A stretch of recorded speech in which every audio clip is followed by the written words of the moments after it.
estados se suman a las protestas en Estados Unidos tras las redadas contra los inmigrantes. La Corte Suprema de Argentina confirma 6 años de prisión domiciliaria para la expresidenta Cristina Fernández por corrupción. El Papa León XIV se reúne con el secretario general de la ONU y le reafirma su apoyo y compromiso con la paz mundial. El presidente de Chile impulsa un proyecto de ley para legalizar la eutanasia, mientras la Iglesia defiende una atención médica que respete la dignidad humana. Un obispo explica la postura católica. No, yo nunca fui la novia de él. Arminda Aragón, amiga de la infancia del Papa Francisco, cuenta a EWTN que desde niño estaba clara su vocación al sacerdocio. Hola Natalie, comenzando el programa. Así es, y comenzamos el programa con los televidentes informando desde nuestros estudios en Lima, Perú. Gracias por acompañarnos en EWTN Noticias. Soy Eddie Rodríguez Morel. Bienvenidos, yo soy Natalie Paredes. Iniciamos las noticias desde Los Ángeles, en Estados Unidos, decretado en estado de emergencia por el gobierno y por cumplir su segundo día con toque de queda tras varias jornadas de protestas y disturbios por las redadas migratorias. La policía inició arrestos masivos de manifestantes tras la entrada en vigor de las medidas de seguridad. Hasta el martes eran casi 200 los detenidos, según Associated Press.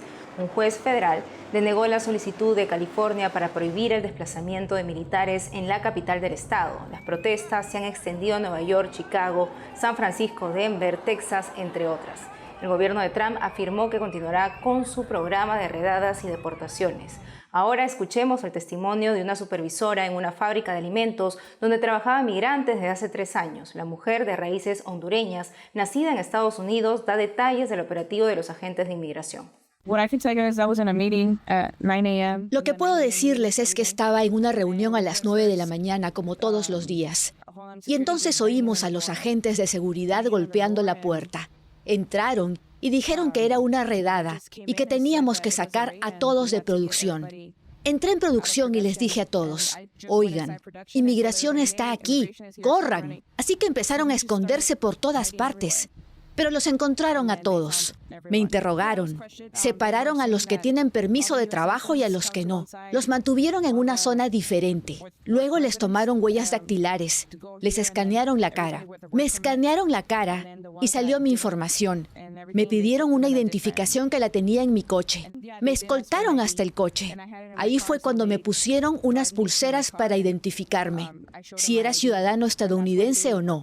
Luego me dejaron ir. Al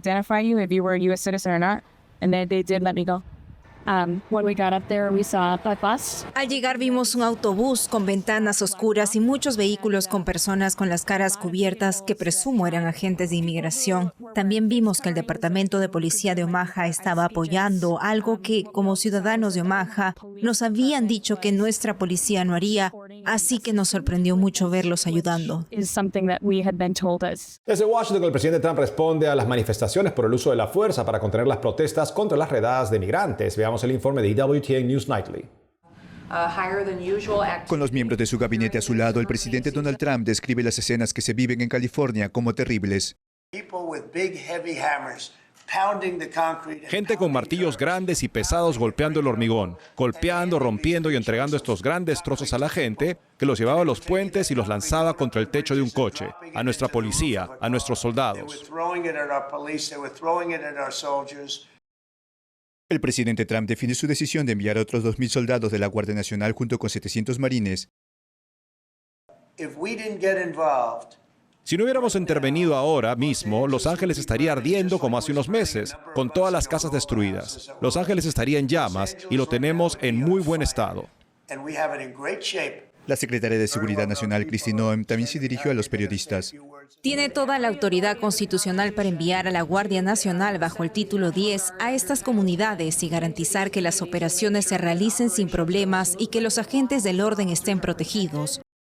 Y la gobernadora de Arkansas, Sarah Huckabee Sanders, dijo que el presidente Trump hizo bien en intervenir y enviar tropas.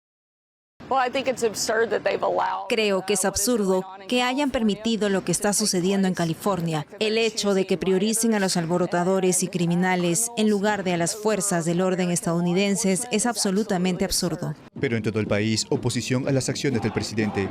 El gobernador Gavin Newsom publicó en su cuenta de X: los marines estadounidenses cumplen una valiosa función para este país, defender la democracia. No son peones políticos. El secretario de Defensa los está desplegando ilegalmente en las calles estadounidenses para que Trump tenga un tema de conversación en su desfile de este fin de semana. La oficina del gobernador en su página web afirma que presentó una moción de emergencia para bloquear a Trump. El fiscal general de California dice que el presidente Trump ha participado en una toma de poder ilegal. Ha intentado hacerse con una autoridad que no tiene. No puede desplegar legalmente la Guardia Nacional en Los Ángeles, y punto. Y más resistencia por parte de California. Desde luego no ayuda. Es bastante inaudito que tengamos un presidente que vuelque al ejército contra su propio pueblo. Y en Argentina, la Corte Suprema confirmó la condena a 6 años de prisión e inhabilitación perpetua para ocupar cargos públicos de la expresidenta Cristina Fernández de Kirchner por el delito de administración fraudulenta en perjuicio del Estado. Cristina Fernández gobernó durante 8 años tras suceder a su esposo en 2007. Fue acusada de otorgar obras viales millonarias a un amigo de su familia y presunto testaferro durante sus 2 gobiernos entre 2007 y 2015. Bajo su supervisión, Argentina se hizo famosa por su gasto estatal desenfrenado y sus enormes déficits presupuestarios, según la prensa internacional. Podrá acceder al beneficio de la prisión domiciliaria debido a sus 72 años de edad. En 5 días debe presentarse ante los tribunales para ser detenida. Escuchemos sus declaraciones en la sede del Partido Justicialista, donde esperó este martes la emisión del fallo junto a dirigentes y militantes de su partido. Cuando fui a declarar durante más de 3 o 4 horas, en lo cual puse todos los puntos sobre las IES, sostuve antes de levantarme que la sentencia ya estaba escrita y no me equivocaba. Desgraciadamente pondremos el cuerpo porque no nos propugamos. Eso hace la derecha mafiosa. Los peronistas nos quedamos acá y ponemos la cara y el cuerpo. No somos mafiosos. No somos mafiosos. Y en el Vaticano esta mañana el Papa León se reunió con el secretario general de las Naciones Unidas, Antonio Guterres. Durante su encuentro le expresó el apoyo de la Santa Sede al compromiso de las Naciones Unidas en favor de la paz mundial, según prensa del Vaticano. También hablaron de las dificultades de la ONU para abordar algunas de las crisis en el mundo, asimismo sobre casos específicos de conflicto e inestabilidad. Tras la cita en su audiencia general de cada miércoles, el Santo Padre habló a los que se sienten solos. Escuchemos. Bartimeo, solo y tirado al borde del camino, cuando oye pasar a Jesús, grita, sabe pedir, abandona su manto, corre hacia el Señor y recibe lo que ansiaba, recobrar la vista. La actitud de Bartimeo ante Jesús nos ayuda a no perder nunca la esperanza, aun cuando nos sintamos solos y caídos, porque Dios siempre escucha. Como Él, todos tenemos necesidad de que Jesús nos cure, nos levante, nos ayude a retomar el camino. Para ser sanados por el Señor, pongamos también nosotros ante la mirada de Cristo, con fe y sinceridad, toda nuestra vulnerabilidad, sufrimientos y debilidades. Seamos capaces además de no aferrarnos a nuestras aparentes seguridades, que muchas veces nos impiden caminar, y tengamos el valor de levantar la cabeza para recobrar nuestra dignidad. Luego, el Papa León recordó a las víctimas del tiroteo en una escuela el martes último. Un joven de 21 años irrumpió en las aulas y disparó contra los alumnos. Dejó 11 muertos y cerca de 30 heridos.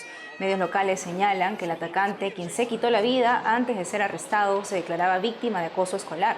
El Santo Padre expresó su cercanía a los sobrevivientes y pidió que el Señor acoja en su paz a los fallecidos, reporta Vatican News. Cientos de fieles austriacos acudieron a la Catedral de Graz para rezar y pedir que no vuelva a ocurrir jamás.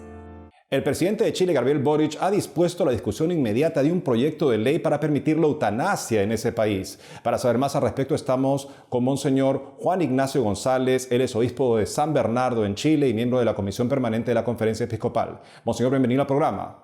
Un saludo a él y a ti y a todos los que nos están escuchando y viendo a través de WTN. Y muchas gracias por invitarme a hablar de este tema, que es un tema muy medular en nuestro país y en todas partes en este momento. Así es, Monseñor. Háblenos, por favor, ¿por qué el interés del presidente Boric en impulsar este proyecto para permitir la eutanasia? Sí, bueno, se trata de una modificación a una ley que ya existe, que es la ley 20.584, que regula los derechos vinculados a los derechos de los pacientes vinculados a la salud. Y el presidente le ha agregado en un mensaje al Parlamento una serie de artículos en los cuales ya directamente se establece el derecho que tiene una persona en ciertas condiciones para pedir que se le sea aplicada, se dé lugar a la muerte. Bastante el derecho a no padecer dolores o sufrimientos intolerables y a evitar la prolongación artificial de la vida y a solicitar asistencia médica para morir. Para mí es muy impresionante pensar que una legislación, una ley de un país, en lo que está estableciendo es el derecho a morir.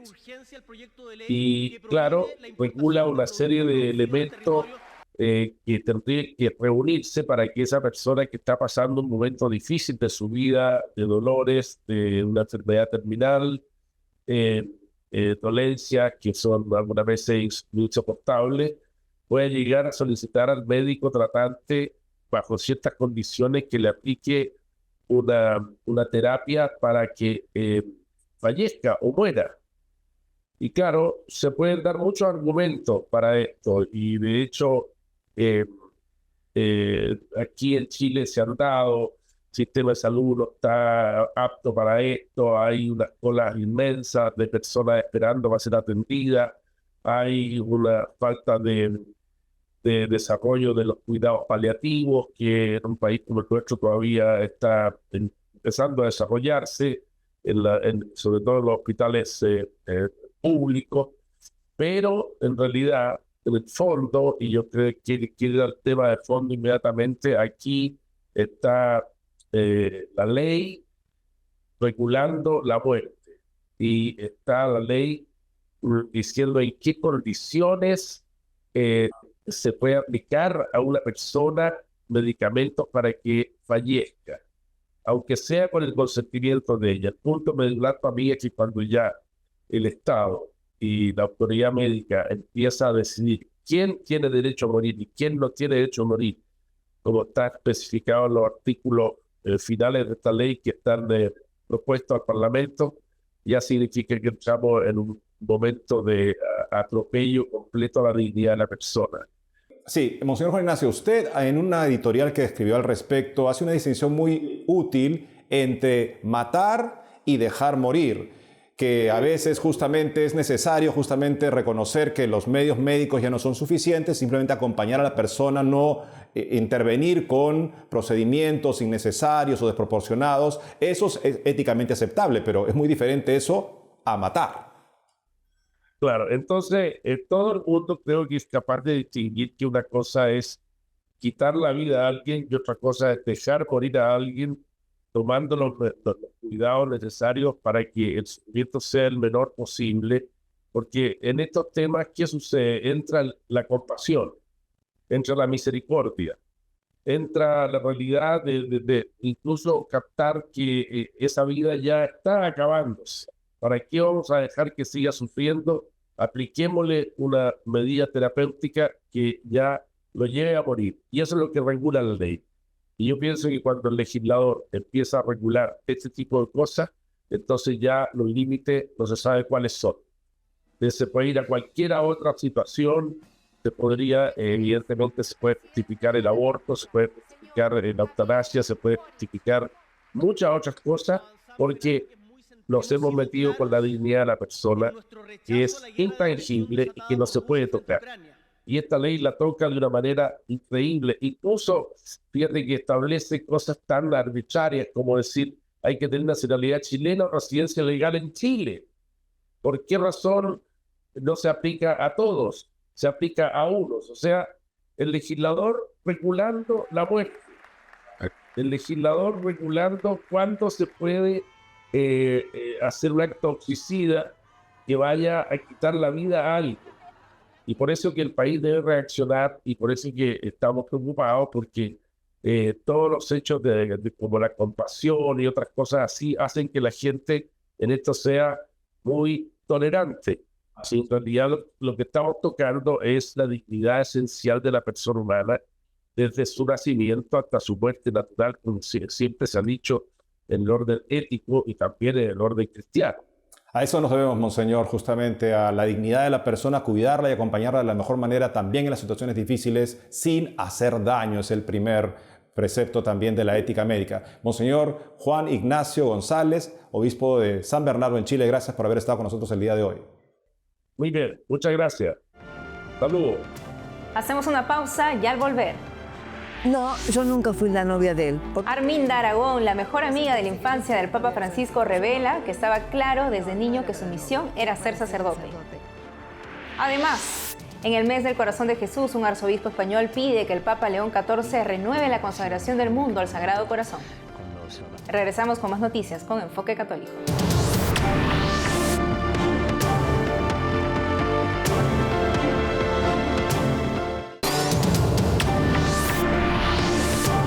EWTN Noticias viajó a Argentina para recorrer los pasos de Jorge Mario Bergoglio como arzobispo de Buenos Aires. Descubrimos las personas, los lugares y los momentos que formaron al hombre que se convertiría en el Papa Francisco. Hablamos con amigos, vecinos del barrio donde creció y familiares. Con ello les traemos una serie de 4 reportajes que dan las primeras pinceladas al retrato del difunto Papa, quien dejó una huella muy profunda en millones de fieles. Nuestra corresponsal Paola Riaza nos presenta a la mejor amiga de la infancia de Francisco. Veamos.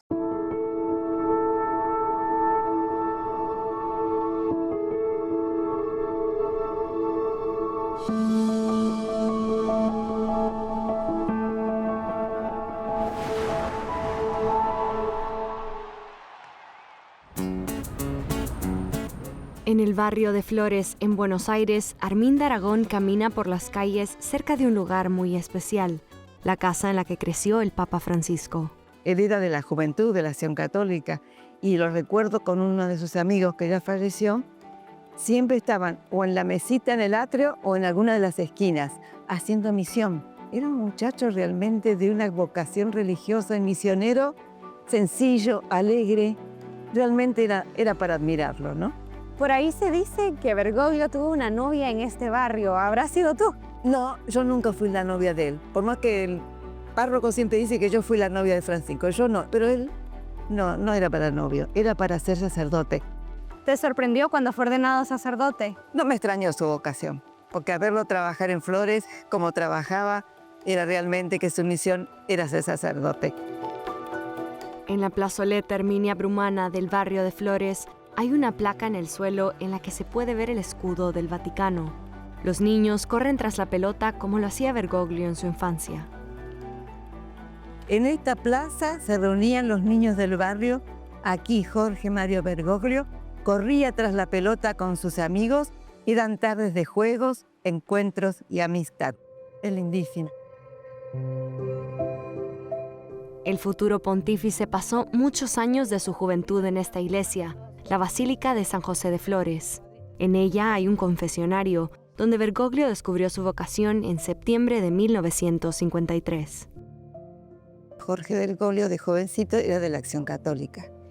Y un 21 de septiembre, que íbamos a ir a un picnic, un paseo, él venía caminando y encontró que un sacerdote mayor estaba en ese y sintió un llamado. Entonces no fue al picnic. Y como que ahí es donde empieza su vocación. Así que Flores fue su casa, donde misionó tanto tiempo de jovencito y donde sintió la vocación. Arminda, aunque no volvió a encontrarse con Bergoglio, recuerda ese 13 de marzo de 2013 con gran emoción. La imagen del Papa Francisco en el balcón de la logia central de la Basílica de San Pedro dio la vuelta al mundo. Pegamos un salto, una alegría. Fue algo como realmente la Argentina con un papa. Eso era único en el mundo. En Buenos Aires, Argentina, Paola Riaza, EWTN Noticias.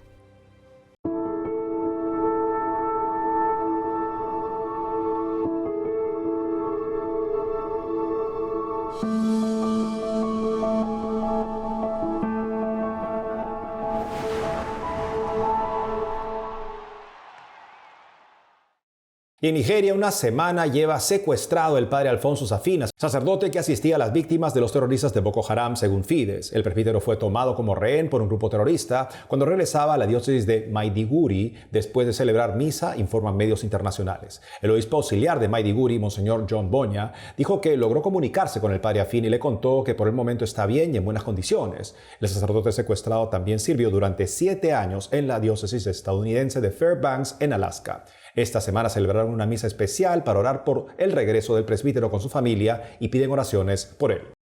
Estamos en el mes del Sagrado Corazón de Jesús, el corazón que tanto nos ama, pero que muchas veces no es amado. Sobre la importancia de este mes en Valladolid, España, se realizó el Congreso Cor Jesu Spes Mundi, o el Corazón de Jesús, la Esperanza del Mundo, organizado por el Arzobispado de Valladolid y el Instituto del Corazón de Cristo de Toledo, que usted puede ver también en YouTube para profundizar en el mensaje del amor de nuestro Señor. Estamos conectados con el Padre José María Alsina, director del Instituto del Corazón de Cristo de Toledo, para que nos cuente más detalles. Padre José María Alsina, qué gusto tenerlo nuevamente con nosotros. Coméntenos primero por qué pensaron en Valladolid para la celebración de este congreso.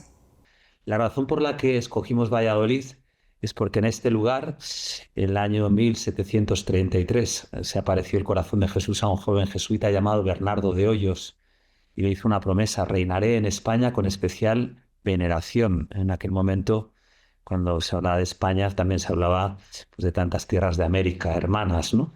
Y por lo tanto el Señor prometió que este culto, esta devoción se extendería no solamente a España, sino desde España pues, a América y a tantos lugares del mundo. Y nosotros somos beneficiarios de esas promesas y por eso queríamos en Valladolid, donde el Señor ha prometido esto, reinaré, pues celebrar este congreso con esta perspectiva, ¿no?, de la esperanza en este contexto del jubileo que está celebrando la Iglesia. ¿De qué manera la publicación de la encíclica del Lexit Nos repercutió en la gestación y desarrollo de este congreso? Y si también nos puede explicar el objetivo que tuvo al final este encuentro. El Congreso se fraguó en el doble contexto de la celebración de los 350 años de las apariciones del Corazón de Jesús a Santa Margarita María, que se comenzó a celebrar este aniversario el 27 de diciembre de 2023, aniversario de la primera gran revelación del Señor a la religiosa de la Visitación, y que va a finalizar precisamente el 27 de junio de este año en la fiesta del Corazón de Jesús, que es el aniversario de la gran revelación, donde el Señor le pide a Margarita María la fiesta del Corazón de Jesús. Esa era la primera razón. Y la segunda, ya sabíamos que se estaba preparando la Iglesia un jubileo con motivo del aniversario de la encarnación del Hijo de Dios, con la perspectiva de la esperanza. Y por eso el lema que escogimos es Cor Jesu Spes Mundi. En medio de la preparación del Congreso, porque el Congreso llevamos 2 años preparándolo, el Santo Padre Francisco, el 24 de octubre del pasado año, publicó la encíclica Dilex Sit Nos, ¿no? Y ya estaban todas las conferencias anunciadas y ya estaban todos los ponentes preparados, pero lógicamente este hecho pues cambió la perspectiva, ¿no? E hizo que todos los ponentes se pusieran a trabajar, ¿no?, pues esta perspectiva que habíamos dado al Congreso desde Dilex Sit Nos. Padre, precisamente este mes es tan importante, el Corazón de Jesús, y también es importante consagrarnos a su Sagrado Corazón. ¿De qué manera podemos hacerlo? ¿Qué consejos puede darnos usted para ello? La consagración al Corazón de Jesús, que no es otra cosa sino abundar en lo que es nuestra vocación bautismal, ¿no? Renovar nuestra vocación bautismal desde esa perspectiva que es para amar más a Jesús y para hacerlo amar, pues consiste en un sencillo acto en el que le decimos al Señor que queremos consagrarnos a su corazón. Y para poder hacerlo, pues tenemos muchas fórmulas, muchos caminos, muchas maneras, ¿no? Hay en Internet, nosotros en el Instituto del Corazón de Cristo y corazondecristo.org, verán una pestañita que precisamente pone 350 años, celebramos ese aniversario, que pone materiales. Y ahí hemos puesto un montón de materiales para que tengan catequesis a partir de Dilex Sit Nos, tanto las personas como las familias, como las parroquias, los sacerdotes, para poder preparar una consagración. Y luego también ahí hemos puesto rituales, fórmulas de consagración, y luego un aspecto bonito de este congreso, muy interesante, que es que el arzobispo de Valladolid, al concluir el congreso, nos lanzó una propuesta, que es que propongamos al Santo Padre León XIV la renovación de la consagración del mundo al Sagrado Corazón en el año 2033. Es decir, que iniciemos un camino de preparación a nivel eclesial para que el Santo Padre pueda realizar esto, ¿no? Dios mediante, esta propuesta va a ser bien acogida por el Papa. Padre José María Alsina, muchas gracias por la entrevista. Lo esperamos. Muchas gracias y que Dios les bendiga a todos. Y como decimos, Sagrado Corazón de Jesús, en vos confío. Y eso es todo por hoy, amigos. Gracias por haber estado con nosotros. No olviden seguirnos en nuestras redes sociales y en ewtnnoticias.com. Hasta mañana.